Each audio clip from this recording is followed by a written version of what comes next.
Alright guys, so I'm back. It's been 30 minutes, so I'm going to show you what this Jamaican chicken soup looks like.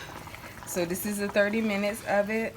So I have my carrots, my corn, my chocho, plantains, pumpkin.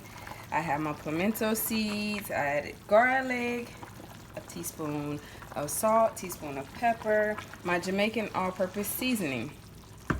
So now what we're going to add now is my scotch bonnet pepper.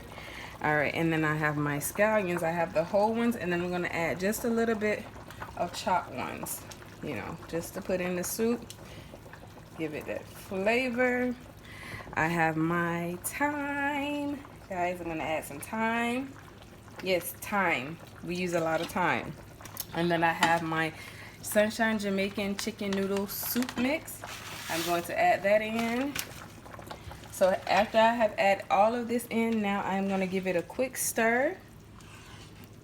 Once I have stirred all of this, I'm going to let this cook on medium heat for about 20 minutes. So once it's cooked for 20 minutes, then we will be having Jamaican chicken soup today.